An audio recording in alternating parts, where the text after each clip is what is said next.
اسی دوران میں میرے بائیں کندھے پر کسی کا ہاتھ آیا۔ میں نے مڑ کر دیکھا، وہ سب انسپکٹر شجاعت تھا، ساحی صاحب کا خاص ماتحت۔ وہ باقاعدہ وردی میں تھا۔ اس نے سرگوشی میں کہا، شاہ جہاں صاحب، آپ دائیں ہاتھ جو سوزوکی کار کھڑی اس میں بیٹھ جائیں، جلدی کریں۔ میں نے 1 سیکنڈ کے لیے سوچا، پھر شجاعت کی ہدایت پر عمل کرنا مناسب سمجھا۔ سوزوکی سے میرا فاصلہ بمشکل 5-6 قدم کا تھا۔ میں بائیں جانب کا اگلا دروازہ کھول کر بیٹھ گیا۔ ڈرائیونگ سیٹ پر ایک جوان سال شخص موجود تھا۔ میں نے اندازہ لگایا کہ وہ سول کپڑوں میں پولیس والا ہے۔ میرے بیٹھتے اس نے گاڑی آگے بڑھا دی۔ زیادہ تر لوگ شکیلہ اور جلال کی لاشوں کی طرف متوجہ تھے۔ اگر کسی نے ہمیں دیکھا بھی تھا تو کسی نتیجے پر نہیں پہنچ سکا تھا۔ سوزوکی کار نے تیزی سے یو ٹرن لیا اور بڑی سڑک پر آ گئی۔ ہم کہاں جا رہے ہیں؟ ابھی تو مجھے خود بھی نہیں پتہ جناب۔ اس سے پہلے کہ ڈرائیور مزید کچھ کہتا، اس کا واکی ٹاکی جاگ اٹھا۔ ڈرائیور نے گاڑی چلاتے چلاتے واکی ٹاکی کان سے لگایا، پھر 1-2 باتیں کرنے کے بعد میری طرف بڑھا دیا۔ سب انسپکٹر شجاعت صاحب ہیں، اس نے مجھے بتایا۔ ہیلو شجاعت، کیا بات ہے؟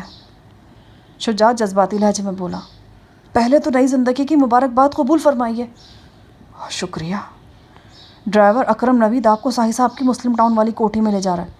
تھوڑی دیر میں بھی وہاں آ رہا ہوں۔ ساحی صاحب وہاں پہنچ گئے ہوں گے یا پہنچنے والے ہوں گے، باقی باتیں وہاں چل کر ہوں گی۔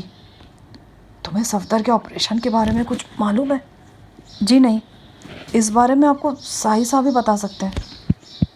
مجھے شک گزرا کہ شجاعت مجھ سے کچھ چھپانے کی کوشش کر رہا ہے۔ اس کے ساتھ ہی سینے میں دھواں سا بھرنا شروع ہو گیا۔ اپنی آزادی کی خوشی ایک دم ہی کہیں پس منظر میں چلی گئی۔ لاہور کی چمکیلی دوپہر، خوبصورت سڑکیں، باغیچے، ہر شے دھندلی نظر آنے لگی۔ کار مختلف سڑکوں پہ سفر کرتی ہوئی مسلم ٹاؤن پہنچی اور ساحی صاحب کی پرائیویٹ رہائش گاہ کے پورچ میں داخل ہو گئی۔ میں گاڑی سے اتر کر اندر پہنچا۔ آئینے میں شکل دیکھی تو لگا کوئی اور شخص کھڑا ہے، فاقہ زدہ اور پریشان حال۔ 5 ہفتوں میں میرا وزن بھی خاصا کم ہو گیا تھا۔ ساحی صاحب ابھی تک نہیں پہنچے تھے۔ میں نشستگاہ میں بیٹھا۔ یہی جگہ تھی جہاں سے میں 5 ہفتے پہلے پاشا گینگ کے بگ باس کی تلاش میں روانہ ہوا تھا۔ میں نے شجاعت سے پوچھا، مجھے یہاں لانے کی ہدایت تمہیں ساحی صاحب کی طرف سے ملی تھی؟ جی نہیں، مجھے صرف یہ ہدایت ملی تھی کہ جب ملبہ ہٹایا جا رہا ہو تو میں آس پاس موجود رہوں۔ ہمیں یہ ہلکا سا شک تھا کہ اگر ملبے کے نیچے کچھ لوگ زندہ موجود ہیں تو ہو سکتا ہے ان میں آپ بھی ہوں۔ اس کے بعد کا فیصلہ میں نے خود ہی کیا اور آپ کو خاموشی سے یہاں لے آیا۔ کیوں؟ وجہ آپ بھی اچھی طرح جانتے ہیں۔ آپ پولیس کو مطلوب ہیں۔ اگر کسی اعلیٰ افسر کی نظر آپ پہ پڑ جاتی تو وہ آپ کو فوراً پہچان لیتا اور گرفتاری کا حکم دیتا۔ اتنے میں گاڑی کا ہارن سنائی دیا۔ یہ ساحی صاحب کی گاڑی تھی۔ میرا دل تیزی سے دھڑکنے لگا۔ پتہ نہیں صفدر کے حوالے سے مجھے کیا خبر ملنے والی ہے۔ اپنے دیگر ساتھیوں کی خیر خیریت کی اطلاع بھی مجھے ساحی صاحب سے ہی مل سکتی تھی۔ چند لمحے بعد ساحی صاحب اندر داخل ہوئے۔ انہوں نے بےتابی سے مجھے گلے لگا لیا۔ ان کا محبت بھرا مہربان ہاتھ دھیرے دھیرے میرے پشت سہلاتا رہا اور پھر ہم علیحدہ ہو کر صوفوں پر بیٹھ گئے۔ جناب، صفدر کیسا ہے؟ ساحی صاحب کے چہرے پہ رنگ سا گزر گیا۔ صفدر کے بارے میں بھی بتاتا ہوں، پہلے تم اپنے بارے میں بتاؤ۔ قریباً 40 دن تک تم نے ہمیں سولی پہ لٹکائے رکھا ہے۔ پلیز ساحی صاحب مجھے بتائیں، صفدر ٹھیک تو ہے نا؟ اس کے آپریشن کا کیا بنا؟ ساحی صاحب نے گہری سانس لیتے ہوئے صوفے کی پشت سے ٹیک لگائی۔ ان کے چہرے پر گہری سنجیدگی چھا گئی تھی۔ شاہ جہاں، صفدر آسٹریا سے واپس آ گیا ہے اور اس کی آنکھیں؟ ڈاکٹرز نے کہا کہ اس کا آپریشن ممکن نہیں۔ یہ کیا کہہ رہے ہیں آپ؟ ڈاکٹرز نے تو سارے ٹیسٹ دیکھے تھے، انہوں نے کہا تھا کہ… میں جانتا ہوں انہوں نے کیا کہا تھا۔ ٹیسٹ دیکھنے کی بات اور ہوتی ہے، مریض کا بنفس نفیس معائنہ کرنے کی بات اور۔ میں نے دونوں ہاتھوں میں اپنا سر تھام لیا۔ کتنی دیر تک میں کچھ بول ہی نہیں پایا۔ پچھلے 1-1.5 مہینے میں دن رات صفدر کے بارے میں سوچتا رہا تھا۔ میرے ذہن میں آپریشن کامیاب یا ناکام ہونے کی باتیں گردش کرتی رہی تھیں۔ یہ تو میرے خیال میں ہی نہیں تھا کہ آپریشن سرے سے ہوگا ہی نہیں۔ کتنی ہی دیر تک میں اپنے حواس مجتمع کرنے کی کوشش کرتا رہا۔ کیا کہا ڈاکٹرز نے؟ وہ کہتے ہیں کہ صفدر کے دونوں آئی بالز بری طرح زخمی ہو چکے ہیں اور اس کے علاوہ آپٹک نرو کے پیچھے بھی پیچیدگیاں ہیں۔ کیا ڈاکٹرز نے بالکل جواب دے دیا ہے؟ فی الحال تو جواب والی ہی بات ہے۔ مجھے اپنے سامنے ایک تاریخ خلا نظر آنے لگا۔ اگر آسٹریا جیسے ملک میں ماہر ترین آئی اسپیشلسٹ نے جواب دے دیا تھا تو پھر کہاں سر پھوڑا جا سکتا تھا؟ میری آنکھوں میں بے اختیار آنسو چمکنے لگے۔ صفدر کی بینائی کسی طاقتور دشمن کے قبضے میں ہوتی تو میں اس دشمن کے چیتھڑ اڑا دیتا۔ اگر وہ دولت سے خریدی جا سکتی تو میں اپنی دولت کے ساتھ ساتھ اپنا آپ بھی بیچ ڈالتا، لیکن یہ سب کچھ تو دست قدرت کے قبضے میں تھا، جو اپنے فیصلوں میں مکمل طور پہ خود مختار ہے۔ ساحر صاحب نے میری آنکھوں میں آنسوؤں کی چمک دیکھی تو میرا شانہ تھپکا۔ شاہ جہان، مایوسی گناہ ہے۔ جب ہم مایوس ہوتے ہیں تو اس کا مطلب یہ ہوتا ہے کہ ہم اللہ کی قدرت کاملہ پہ شک کرتے ہیں۔ ویانا کے ڈاکٹروں نے جواب ضرور دیا ہے، لیکن کوشش کے راستے تو بند نہیں ہوئے۔ ہم اپنی کوشش جاری رکھیں گے۔ مجھے پتہ چلا ہے کہ مسٹر جی کلارک نے اسٹیٹس میں بھی کچھ لوگوں سے رابطہ کیا ہے۔ میرا دل گواہی دے رہا تھا کہ ساحر صاحب اپنی باتوں سے اپنی غمناک اطلاع کی شدت کم کرنے کی کوشش کر رہے ہیں، ورنہ شاید اندر سے وہ بھی بری طرح دکھی اور مایوس تھے۔ کتنی دیر تک کمرے میں گمبھیر خاموشی طاری رہی۔ چلو اٹھو، شیو وغیرہ کر لو، نہا لو، پھر بیٹھ کر آرام سے بات کریں گے۔ صفدر اب کہاں ہے؟ وہ ابھی بھی زری کے گھر میں ہی ہے۔ اس کی والدہ اور ابا جی بھی گجرات سے آئے ہوئے تھے۔ صفدر کی بہن اور بھابھی بھی تھی۔ وہ لوگ صفدر کو واپس گجرات لے جانا چاہتے تھے، مگر زری نے ان سب کو اپنے گھر میں ٹھہرا لیا۔ آج کل وہ لوگ بھی صفدر کے ساتھ زری کے گھر میں ٹھہرے ہیں۔ صفدر کا رویہ کیسا ہے؟ آسٹریا سے آ کر چند دن تو وہ گمسم رہا، لیکن اب بہن بھائیوں کے آنے سے ہنسنے بولنے لگا ہے۔ ویسے وہ بڑی ہمت والا شخص ہے۔ ابھی پرسوں ہی میں اس سے ملا تھا۔ وہ بار بار تمہارے بارے میں پوچھ رہا تھا۔ مجھے خود معلوم نہیں تھا، میں اسے کیا بتاتا۔ وہی بات کہتی جو پہلے کہتا رہا ہوں۔ کون سی بات؟ یہی کہ تم جائیداد کی حیثیت سے پاشا گینگ کے لوگوں میں گھسے ہوئے ہو اور لاہور سے دور ہو، تم سے رابطہ نہیں ہو پا رہا۔ میرے بارے میں آپ کا کیا اندازہ تھا جناب؟ یہ تو ہمارے وہم و گمان میں بھی نہیں تھا کہ 1 مہینہ اور 5 دن بعد تم اس ملبے کے اندر سے نکلو گے۔ میں تو سمجھتا ہوں تم لوگوں کا زندہ بچ جانا کرشمہ ہے۔ جو کچھ یہاں ہوا وہ ناقابل یقین لگتا ہے۔ مجھے تو کچھ بھی نہیں پتا کہ کیا ہوا۔ تہ خانے سے نکلنے کے بعد میں جس پہلے شخص سے اس بارے میں بات کر رہا ہوں وہ آپ ہیں۔ ساحر صاحب نے ٹھہرے ہوئے لہجے میں کہا۔ تمہاری اطلاع سے مجھے معلوم ہوا تھا کہ تم پاشا گینگ کے باس کا کھوج لگا رہے ہو اور اسی سلسلے میں گارڈن ٹاؤن والی کوٹھی میں جا رہے ہو۔ تم نے کہا تھا کہ زیادہ سے زیادہ صبح تک لوٹ آؤ گے، لیکن جب تم تیسرے روز 3-4 بجے تک نہیں آئے تو میں نے حرکت میں آنا ضروری سمجھا۔ میں نے شجاعت کو سادہ لباس میں کوٹھی پہ بھیجا اور اس سے کہا کہ وہ معلومات حاصل کر کے آئے۔ شجاعت نے جو ٹو لگائی اس سے پتہ چلا کہ 1 دن پہلے رات کے اندھیرے میں کوٹھی کی طرف سے فائرنگ کی آوازیں سنائی دی تھی۔ پڑوسیوں نے بتایا کہ یہ فائرنگ غالباً کوٹھی کے احاطے میں ہوئی تھی۔ یہ فائرنگ دراصل میں نے ان 2 لہیم شہیم کتوں پر کی تھی جو احاطے میں مجھ پر جھپٹے تھے۔ پڑوسیوں سے بھی یہی معلوم ہے کہ کوٹھی کے مکین پراسرار قسم کے لوگ ہیں۔ ارد گرد کے لوگوں سے ان کا ملنا جلنا نہیں ہے۔ خیر، شجاعت کا اندازہ تھا کہ کوٹھی میں 3-4 افراد موجود ہیں اور ان پر قابو پانا زیادہ مشکل نہیں ہوگا۔ سوچ بچار کے بعد میں نے شجاعت کو مقامی SHO کے ساتھ کوٹھی میں بھیجا۔ 5-6 مسلح اہلکار ایک گاڑی میں کوٹھی کے قریب موجود رہے۔ شجاعت اور SHO کوٹھی میں گئے۔ وہاں ایک شخص سے ان کی تلخ کلامی ہو گئی۔ اس نے شجاعت سے تلاشی کا وارنٹ مانگا۔ اسی دوران میں ایک گارڈ نے شجاعت اور SHO پر رائفل تان لی۔ پہلے تھوڑی دھینگا مشتی ہوئی، پھر باقاعدہ پولیس مقابلے کی فضا بن گئی۔ اوپر کی منزل پر مسلح افراد موجود تھے۔ انہوں نے پولیس پارٹی پر باقاعدہ فائرنگ شروع کر دی۔ میں نے فوراً مزید نفری وہاں بھیجی۔ پولیس اہلکار فائرنگ کرتے ہوئے کوٹھی کے اندرونی حصے میں داخل ہو گئے۔ یہاں وہ واقع ہوا کہ کوٹھی کے ایک بڑے ہال کمرے میں ڈائنامائٹ اور بم وغیرہ اسٹور کیے گئے تھے۔ دستی بموں اور رائفل ایمونیشن کی کئی پیٹیاں بھی یہاں موجود تھیں۔ کوئی گولی ان پیٹیوں میں لگ گئی۔ 2 زوردار دھماکے ہوئے۔ دھماکوں سے ڈر کر پولیس اہلکار عمارت سے نکل آئے۔ ایسا کرنا ان کے حق میں بہت اچھا ثابت ہوا۔ ابھی یہ لوگ بمشکل احاطے تک ہی پہنچے تھے کہ خوفناک دھماکوں کا سلسلہ شروع ہو گیا۔ یہ دھماکے پہلے ہونے والے 2 دھماکوں سے 8-10 گنا زیادہ طاقتور تھے۔ ان دھماکوں نے پوری عمارت کے پرخچے اڑا دیے۔ ایک بار یہ دھماکے شروع ہوئے تو پھر ہوتے ہی چلے گئے۔ قریبی کمرے میں رکھا ہوا بارود بھی بھڑک اٹھا۔ اس بارود کے پھٹنے سے اتنا زوردار دھماکہ ہوا کہ ساتھ والے آفس کی عمارت بھی ڈھہ گئی۔ آس پاس کی کئی کوٹھیوں کو نقصان پہنچا اور کھڑکیوں کے شیشے ٹوٹ گئے۔ ملبے کا جو پہاڑ کا ڈھیر تم نے دیکھا نا، تم نے ڈھیر بنا دیکھا ہی ہوگا۔ ہاں، سب کچھ میری توقع سے بڑھ کر ہے۔ خدا کا شکر ہے جس وقت یہ واقعہ ہوا شام ہو چکی تھی۔ اگر دفتر ملازمین ہوتے نا تو پتہ نہیں کتنا جانی نقصان ہوتا۔ دفتر میں صرف ایک چوکیدار تھا۔ اس کی لاش ملبے میں سے تیسرے دن ملی۔ کوٹھی کے ملبے میں سے کل 3 لاشیں ملی۔ ان میں ایک جواں سال عورت تھی۔ یہ وہی عورت تھی جسے اشرف چیتا کے کمرے میں دیکھ کر مجھے شک گزرا تھا کہ وہ کوئی سکھ ہے، اور میں اسے پہلے بھی دیکھ چکا ہوں۔